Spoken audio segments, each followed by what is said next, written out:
show you guys some more books from Horizon Comics, and so I'll just give you my quick thoughts and let's just run through them. Okay, we got Hellboy, The Sleeping and the Dead, 2 of 2. You can never go wrong picking up Hellboys, but still, I've said it before, I'm just waiting for Hellboy to get back into the BPRD. I'm really anxious to see him back with those old characters and whatnot. Just really good. Get Hellboy. You'll never go wrong with it. One of the better independent comics ever. Okay, here we go. We have Haunt, issue number 13. This series, I'm liking it more and more and more and more. Haunt is great. Kirkman's book. You got art by Capallo, and of course it's collaboration with Todd McFarlane. And best price you'll ever see around here, $1.99 for issue number 13. That is amazing. There were other variant covers for issue 13, but I think this one showing the full body of Apparition was probably the best.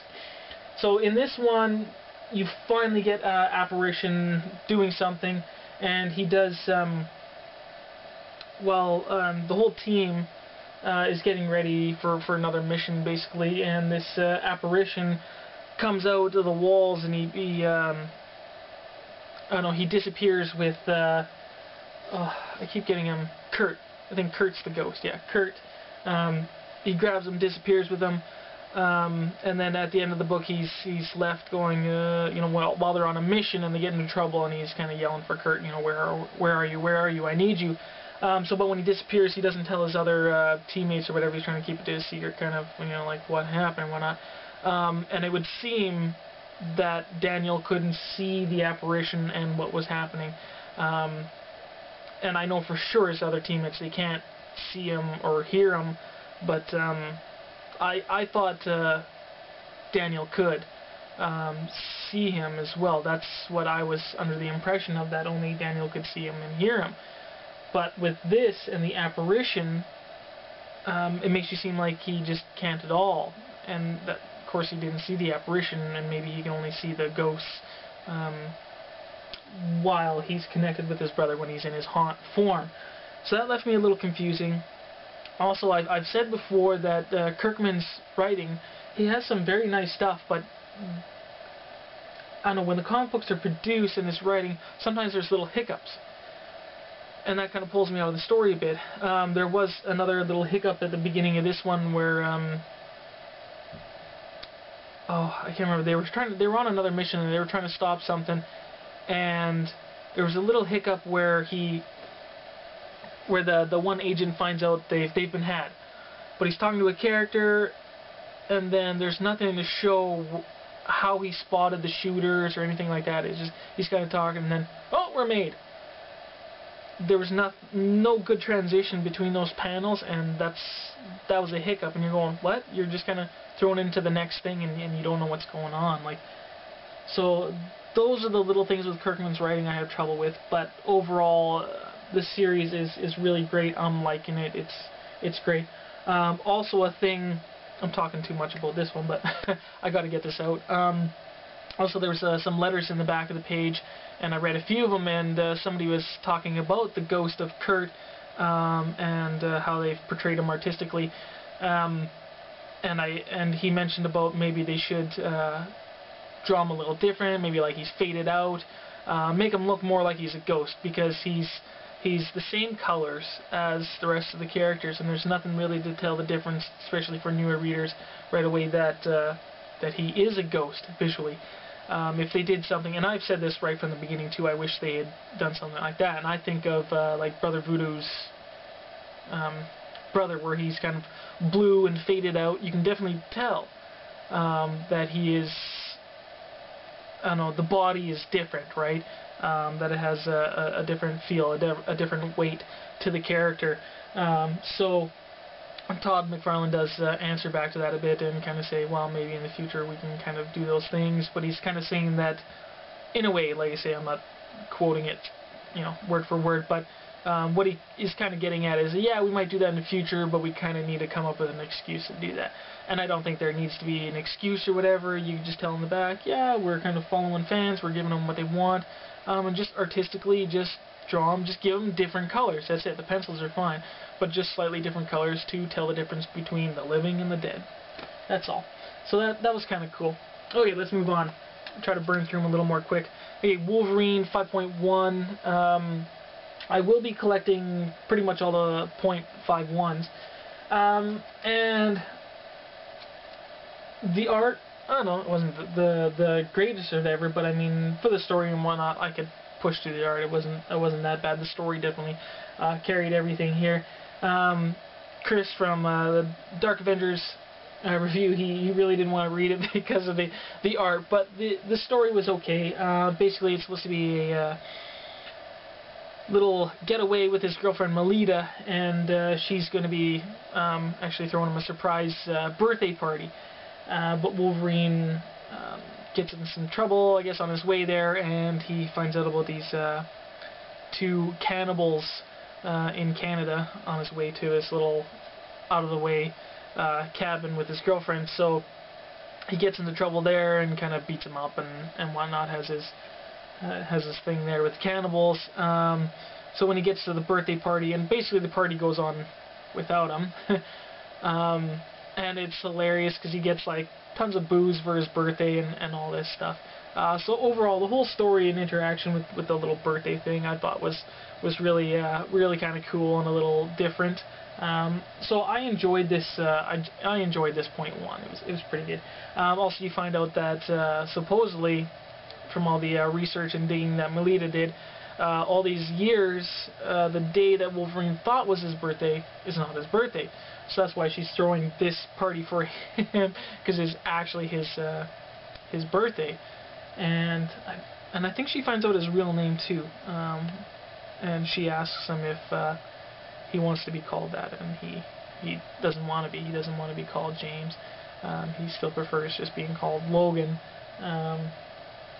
But yeah, overall this is kind of cool, and like I say, I like the interaction with his girlfriend and whatnot. It's a little bit of a different thing for Wolverine. It's really cool. So yeah, enjoyable. This 5.1, enjoyable.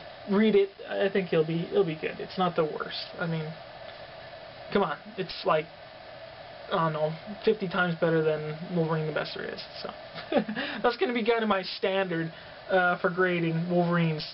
At one end is you know, always Wolverine the Best There Is, always at the bottom. So if anything's above that, it's good. Okay, woohoo! Yeah, Carnage, issue number 3 of 5. Wow. Okay, so I thought it was going to be the this female that was going to be the Carnage now, but this one, the lady was taken over. She was the therapist of Shriek. She ends up getting her arm amputated or shot off or whatever it was. Anyway, she got a prosthetic, and then she got this the Carnage symbiote on her. So I'm like, oh, this is gonna be novel. They're gonna have a female Carnage, and she has a prosthetic, you know, a limb that's missing, and on the other side with Venom, you got Flash Thompson, who has no legs, and he gets the symbiote.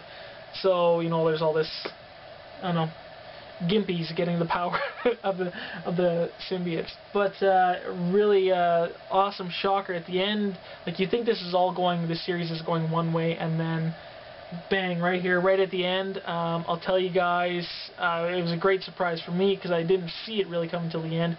But actually, Cletus Cassidy shows up. He is here. He is not dead. But it looks like he does have some other prosthetics on him that were created by this company that has been taking advantage of the symbiote and creating prosthetics based on, I don't know, symbiote DNA somehow, something like that. But yeah, Cassidy is back.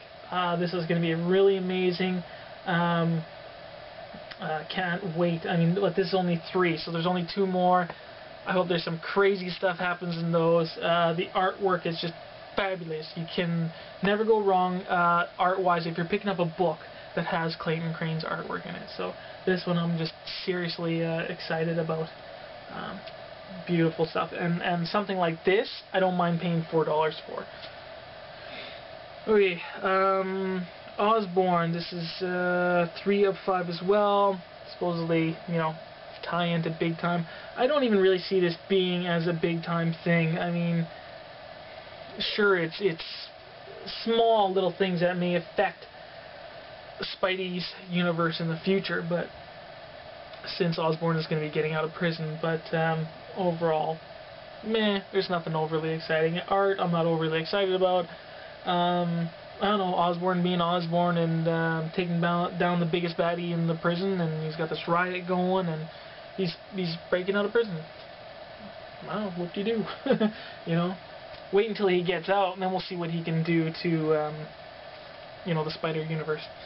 Okay, and speaking of Spidey, here we go. We have Amazing Spider-Man 654. This is awesome, and of course, the long-awaited Venom here. You got a backup. I love this. I loved it. You guys know I've been excited about this for a while. But the Scorpion story was really great too. Overall, I said it before. The big time has just been really great. This new Mac Gargan Scorpion is just terrific. But basically, they save J. Jonah. But in the end, some of you guys might know. I will tell you, somebody dies in this book, and it is Marla, J. Jonah Jameson's wife. And she dies trying to save Jonah. She gets, is it Smythe? Gets one of his tentacles. He stabs right through her body. So that was really touching. And I don't know. I say this actual death, was better than than the actual Johnny Storm death scene. Johnny Storm's death was okay, the whole story overall was okay, but the actual death scene, yeah, this was better. This was a death. Like, how can you not? I mean, she was stabbed right through. So, also in this one, was it Spider-Man loses his Spidey sense because while he's fighting Scorpion, his remote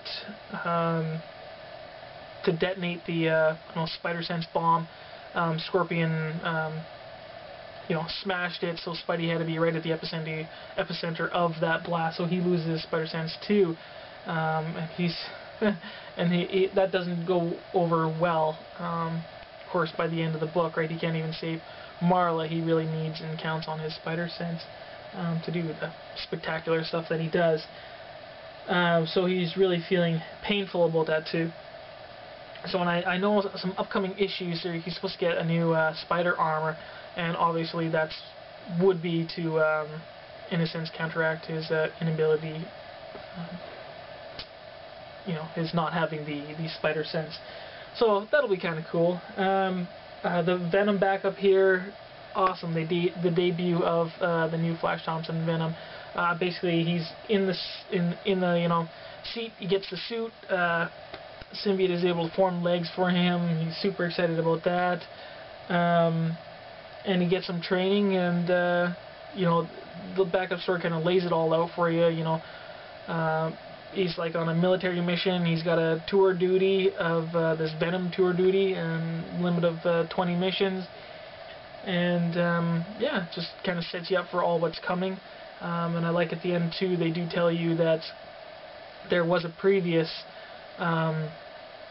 Jarhead who wore the suit, and he kind of went really insane, and Venom's handler had to fry his brain with this little this brain bomb to get the symbiote off, and it fried the Jarhead. So it's going to be really, really cool. I'm looking forward to this Flash Venom stuff. Really excited. A New Avengers issue number 9. I don't know. I can't even remember what happens in this book. Oh goodness. I know some Nick Fury stuff that I don't know, that doesn't even seem like it connects to the current story. All I'm gonna say is, yeah, I can't remember anything that goes on this one. It wasn't that good to me. I'm not gonna say much to it. I am kind of thinking of downsizing some titles again, and I will say, out of all the Avengers titles, New Avengers is not the strongest right now. Okay, what do we got? Incredible Hulk 622. yeah, to challenge the gods. And Hulk, he's feeling, you know, like the Hulks have been given the shaft a little bit after the Chaos War, so he's on his way to try to beat up Zeus to try to get all the other Hulks what they deserve. DC Legacies, issue number 9. Overall, the series has been really great. Not much into the Green Lantern stuff, but the Legacies got it because it gives you a quick overview from kind of start to current of what's been happening in the DC universe, so I've been enjoying that. This particular storyline that they talk about, I really didn't know nothing about it, but it does have something to do with the Green Lanterns, and what was his name? One of the Green Lanterns going, you know, bad, and he was called, was it Parallax? Was an alien coming to Earth, and I don't know, the Sun Eater is coming to destroy the sun, you know, and basically end all life on Earth.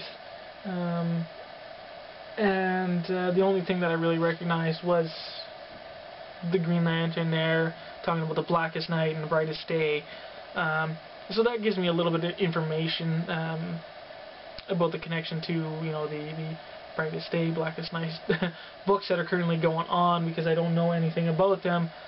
So obviously there's something in their mottos and their beliefs about blackest night and brightest day. So that's kind of neat there. But anyways, things get saved, and I didn't enjoy this one as much as some of the others because I absolutely had no clue about the storylines that they were talking about in this particular book. All the previous stuff over the years, I have known just enough about the other storylines that they've talked about. But yeah, hopefully number 10 goes out really cool, and it'll be the conclusion of the side story with I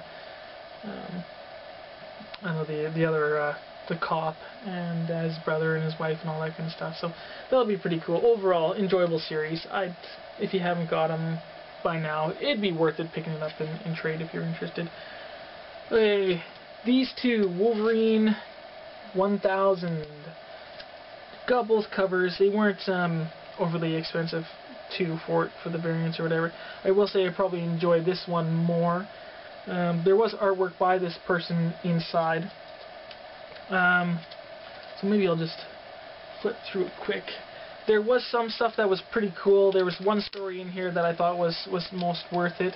And I've always kind of seen Wolverine kind of, you know, like the a-hole, but with a heart of gold. So let's see, you got 1, 2, 3, 4 stories. You got Last Ride of the Devil's Brigade, Legend of Crimson Falls, Adamantium Claws, Last Man Standing.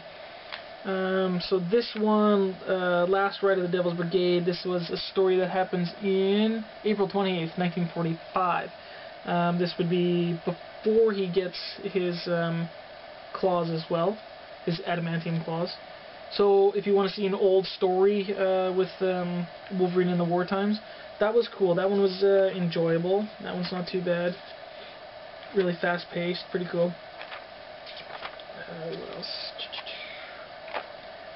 And so this one's, of course, with the Nazis, and the Nazis always, you know, try to deal with the supernatural and coming up with these crazy ways of making their own super soldiers. And this one, they end up making kind of a werewolf kind of monster. Art's not too bad. Let's see what else. And then we got this hillbilly kind of story, and all these dead men showing up in the river and whatnot. Art not the greatest for me, not the most enjoyable, kind of weird. But anyway, so he goes to this place kind of out of the way and, you know, just enjoy himself, taking a break. And then they end up being like these werewolf kind of people, and there's all this construction work happening at some mines or whatever. They're not liking it, and they're saying they're always on the run. They're always on the run. And so yeah, some killings happen. Blah blah blah. Don't really care about it. Just neat little thing. Not one of the stories that were worth it. The first one, was worth it for this one. Let's see what else we got. This is a story, simple artwork, but this was probably the one I enjoyed the most, Adamantium Claws. And it's this girl who basically has Wolverine as her hero, and she's reading in her diary, you know, and she's kind of this person who's kind of bullied and whatnot. So she eventually meets up with Wolverine. Of course, he says, "No, I'm not Wolverine," or whatever. But he ends up having a conversation with her and goes out for coffee, and you know, here you get to see Wolverine really be a really nice role model and help the girl out. So, and this is one of the reasons why I like Wolverine's character, because he can just be, you know, downright mean when he has to be and get the job done and give some hard love. But he can also be, you know, just like this, just sweet, kind, really, I don't know, you know, touch people emotionally and really great. I think it's amazing. So he really inspires the girl. She ends up beating up somebody who wants to mug him. And then at the end, of course, like I say, she wasn't thinking that it was Wolverine. So then he reveals himself at the end there to be Wolverine. So then she's all really super excited that she actually got to meet him. This story was probably the one I feel that was the most worth for this Wolverine 1000. This one didn't really whatever. Mojo, they got Wolverine and they're trying to get him to do a show, a bunch of different TV shows. Gets in prison, he breaks out. Of course, they film that kind of stuff too. Really was never into the Mojo stuff and, you know, those intergalactic space douchebags. This other one was worth it as well a bit too. Again, about inspiring people and being a tough role model for people. This one is a story that happens in 44. And again, these guys are, you know, in the hole, and of course the guys are coming at him, and he inspires them, and he's kind of a little bit of an outcast in the group at first, you know, and they shun him a little bit, and then yeah, he really inspires them to do what they got to do and to survive. So that's kind of cool. And he earned their trust, you know, and earned their his place within their circle. So that was pretty cool. So the two war stories from World War II were worth it, and Adamantium Claws. So that was kind of cool. But those other ones, meh, whatever. So yeah, I don't know, I'd probably only get one cover. It is a $5 comic, so that's that one. And last year, Spawn issue number 202. What the heck exactly happens with this one? Let's go see. So there's one of the vampires that has information about Jim Downing, and he's got to kind of play by that vampire's rules to get a little more information. Here's a nice picture of Spawn right there. That one's pretty cool. That's pretty sweet stuff. So what kind of happens? Yeah, so he's just getting a lot of interviews because of the little miracle that he performed, and seemed quite high on himself about that. And then they try to go on this interview, and it happens to be one of the vampires. So you know, he has a little tussle with him, and he gets one little piece of information about himself that I don't think they revealed to you yet. But basically, he's going to be going around doing a few things for the vampire, probably, so that he can get some more information. So, yikes. It'll be interesting. And then, so this is the piece of information I'll show you guys right here. That at one point, Jim was married.